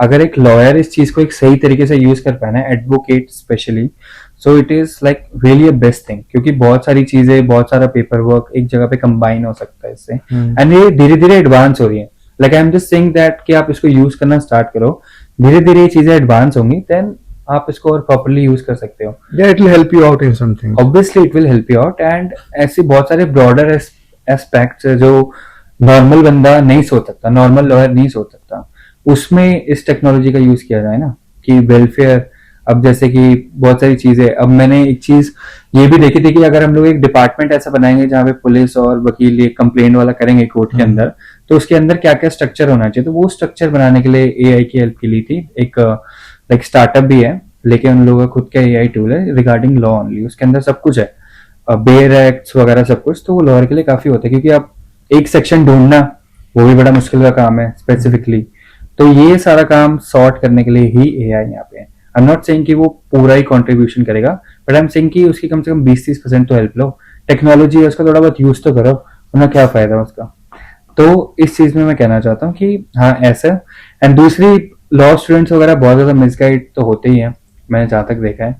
तो वो वाली चीज भी अगर हट पाए तो हम बहुत सारे लोगों का पोटेंशियल सही तरीके से यूज कर पाए सही चीजों के लिए। क्योंकि फिर आप समझ रहे हो, कोई एक लॉयर जो बहुत अच्छा हो आर्ग्यूमेंट में, बहुत ज्यादा अच्छा हो आर्ग्यूमेंट में, उसको कभी मौका ही नहीं मिला, इट्स अ वेस्ट पोटेंशियल। क्या पता वो किसी क्लाइंट के लिए आर्ग्यू करता हो और मैटर उसके फेवर में जाता। तो अब वो आर्ग्यू क्यों नहीं कर पा रहे, क्योंकि वो इस गैप में फंस गया कि उसको कोई सीनियर सिखाए, कोई फर्म अडॉप्ट करे, या फिर वो अपनी पर्सनल प्रैक्टिस कैसे स्टार्ट करे। नए नए वकील पे कोई ट्रस्ट नहीं करता। तो इन्हीं जगहों पे व्हाट आई थिंक कि मेरे को गाइड करना चाहिए उन्हें कि कैसे होना चाहिए। क्योंकि मैंने अपने सामने एक बार ऐसा होता हुआ देखा है कि एक लॉयर, ठीक है, जस्ट अभी एडवोकेट बना है, 1-1.5 साल की उसकी प्रैक्टिस है, उसने 35 साल से जो सीनियर एडवोकेट है उसको हरा दिया कोर्ट में, और एक सिंपल लूप होल से। ये मेरे सामने की बात है, क्योंकि मैं उसी सीनियर लॉयर के पीछे ही हम लोग खड़े थे, हमारा नेक्स्ट मैटर था। एंड उनके लोग बात भी बहुत करते हैं, नोबडी नोस कि वो बंदा उसको हरा देगा उस दिन को, नोबडी नोस कि वो पूरा का पूरा मैटर अपने फेवर में ले जाएगा। And that young advocate, and वो इतना ही रियली ट्राइड, एंड वो इतना ब्रिलियंट था ना, अपने उसने कहाँ से मदद ली क्या ली कुछ नहीं पता, एंड उसने पूरा का पूरा गेम ही बदल दी उसकी। यानी कि अब जो सीनियर एडवोकेट था ना, उसको वापसी सब कुछ फ्रेमिंग करनी पड़ी उसके चक्कर में, क्योंकि उसने एक ऐसा पार्ट इंक्लूड करा दिया। And on that day he got bail अपने क्लाइंट के। एंड समझ लो फर्स्ट डे फर्स्ट अटेम्प्ट पे बेल। तो मैं कह रहा हूँ पोटेंशियल, अब एक्सपीरियंस सामने खड़ा है, पोटेंशियल राइट में खड़ा है आपके, तो ये पोटेंशियल वेस्ट ना हो यंग लॉयर से। क्योंकि कुछ लोग, अब जैसे मैं घुसा था इस प्रोफेशन के अंदर, आई लाइक लॉ, मेरे को पसंद है एडवोकेसी करना, ऐसी चीजें हैंडल करना, इट्स लाइक मेरी पर्सनल प्रेफरेंस है। मैंने कभी सोचा नहीं था कि हाँ मेरे को पैसे ही कमाने हैं इस फील्ड के अंदर से। ऑल आई वांटेड कि हाँ मेरे को ये काम पसंद है and I will do it. तो ऐसे बहुत सारे लोग हैं, ठीक है। अब जो काम आपको पसंद है उससे आप थोड़ा बहुत पैसा तो कमाना भी चाहोगे ही, obviously it's not a hobby, it's a profession. तो मैं वही कह रहा हूँ कि अब कितने सारे एडवोकेट्स ऐसे रुक जाते हैं। मैं कभी कभी पूछता भी हूँ अपने इंस्टाग्राम के थ्रू ना बहुत सारे वकीलों से, कॉलेजेस में, कि आप कितना अर्न कर रहे हो, क्या अर्न कर रहे हो आप महीने का, मेरे को बस एक रफ एंड टफ बता दो। आप मानोगे नहीं कि मोस्टली बंदे जो मेरे को उसके अंदर कमेंट करके बोलते हैं ना, उनकी पास जो अर्निंग है वो उबर ओला ड्राइवरों से कम है। समझ रहे हो आप? और ये लूप होल क्यों बन रहा है उनके बीच में? क्योंकि उनके पास या तो प्रैक्टिकल नॉलेज नहीं है, या तो वो सही चीज से ड्राफ्टिंग है और मेजर स्किल सीख नहीं पाए। तो इसका मतलब ये थोड़ा ना कि अब उसके पास लॉ की डिग्री है तो हम उसका पोटेंशियल वेस्ट होने देंगे। At that moment I come to uplift people कि आप हाँ यू करो और ऐसे इस चीज सिनेरियो को चलाओ, क्योंकि अगर आप वैसे नहीं चलाओगे तो you will gonna be another brick in the wall as soon as. Yeah, that's very great initiative, and that's what it is for today. And thank you for watching the whole episode, and keep showing your support for this channel. And I would like to thank you, Advocate Varun, for coming on the board. And make sure to subscribe and follow and share the channel. See you. Take care.